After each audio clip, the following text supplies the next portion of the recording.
हर हर महादेव, जय शिव शंकर। भक्तों, फाल्गुन मास सोमवार है आज। आज की कथा है, आइए जानते हैं इस कथा के बारे में। एक साहूकार बहुत ही धनवान था। उसे किसी प्रकार की कोई कमी नहीं थी, धन से पूर्ण था, परंतु उसका कोई पुत्र नहीं था, जिससे वह अत्यंत दुखी था।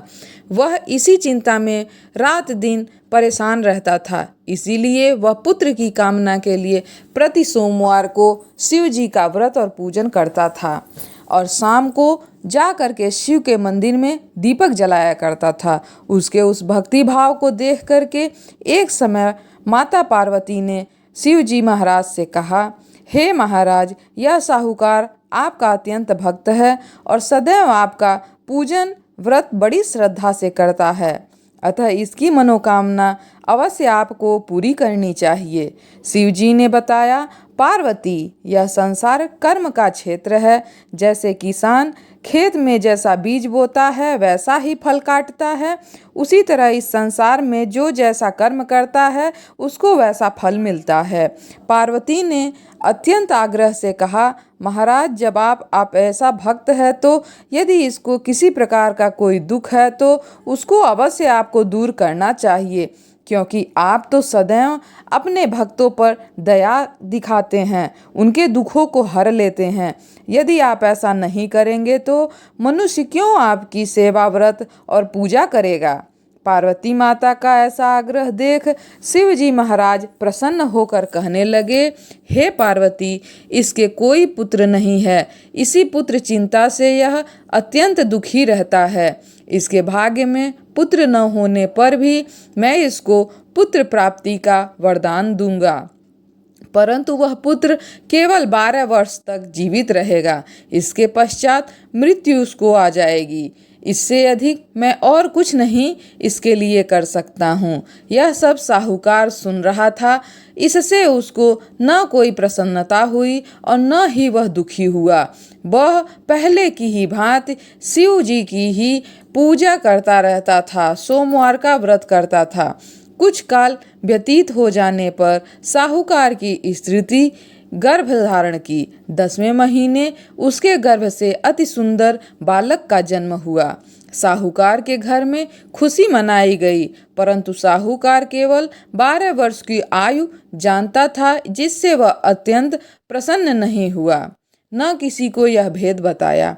जब पुत्र 11 वर्ष का हो गया तो उस पुत्र को माता ने उसके पिता से उसके विवाह के लिए कहा, परंतु वह साहूकार कहने लगा, मैं अभी इसका विवाह नहीं करूँगा और काशी में इसको पढ़ने के लिए भेजूँगा।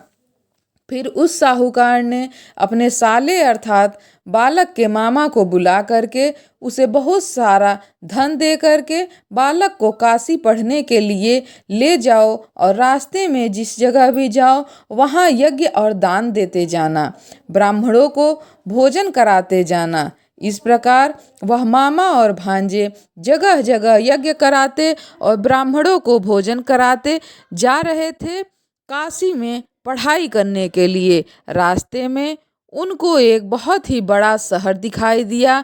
उस शहर के राजा की कन्या का विवाह हो रहा था। वह शहर सजा हुआ था।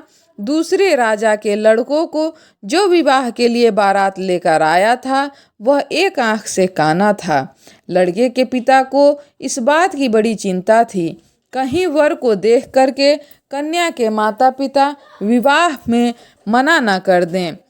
जब वह सेठ के लड़के को देखा तो उसके मन में विचार आया, क्यों न इसी लड़के को दूल्हा बना करके बैठा दिया जाए। दरवाजे पे द्वार पूजा के समय उसी को बैठा दिया। ऐसा विचार कर राजा ने उस लड़के और उसके मामा से कहा। वह राजी हो गया। उसका मामा लालच के कारण अपने भांजे को ऐसा करने पे मजबूर कर दिया और स्नान आदि कराकर दूल्हे की तरह सजा करके दरवाजे पे ले गया। बड़ी शांति से सब कार्य हो गया। वर के पिता ने सोचा, यदि विवाह कार्य भी इसी लड़के से करा दिया जाए तो क्या बुराई है। ऐसा विचार कर उसके मामा ने कहा, यदि आप फेरों और कन्यादान का काम भी करा दें तो आपकी बड़ी कृपा होगी और हम इसके बदले में आपको बहुत सारा धन देंगे। उन्होंने उसके मामा ने यह स्वीकार कर लिया और विवाह कार्य बहुत अच्छी तरह से करा दिया।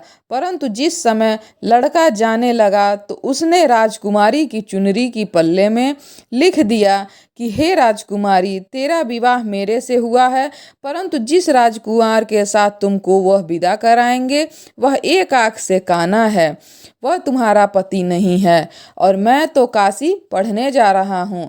उस राजकुमारी ने जब चुनरी पे लिखा हुआ यह सब पढ़ा तो उसने जो राजा का लड़का था उसके साथ जाने से इनकार कर दिया और कहा कि यह मेरा पति नहीं है, मेरा विवाह इसके साथ नहीं हुआ है, वह तो काशी पढ़ने चला गया है।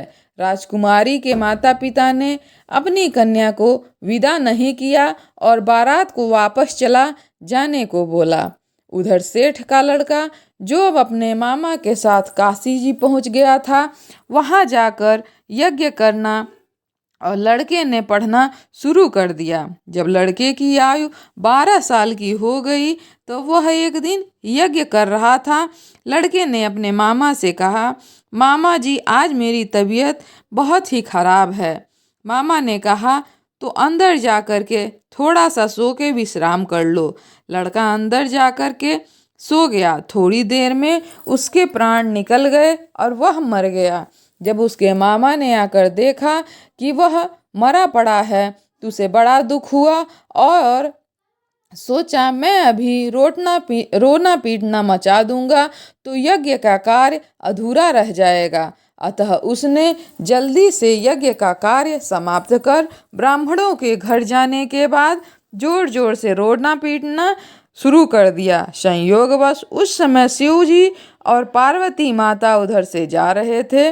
जब उन्होंने जोर जोर से रोने पीटने की आवाज़ सुनी तो पार्वती जी शिव जी से आग्रह करने लगी कि उसके पास कोई ले गई और उस सुंदर बालक को मरा हुआ देख करके कहने लगी, महाराज यह तो उसी सेठ का लड़का है जो उसको आपने वरदान दिया था। शिव जी ने कहा, पार्वती जी इसकी आयु इतनी ही थी सो यह भोग चुका है। माता ने कहा कि महाराज कृपा करके इस बालक को आयु दें, नहीं तो इसके माता पिता तड़प तड़प के मर जाएंगे। पार्वती जी के इस प्रकार बार बार आग्रह करने पर भगवान भोलेनाथ ने उसको वरदान दिया। शिव जी महाराज की कृपा से लड़का पुनः जीवित हो गया। शिव पार्वती कैलाश की ओर प्रस्थान कर गए। तब वह लड़का उसके मामा उसी प्रकार यज्ञ करते हुए अपने घर की ओर चल पड़े और रास्ते में उसी शहर में आए जहां उस लड़के का विवाह संपन्न हुआ था।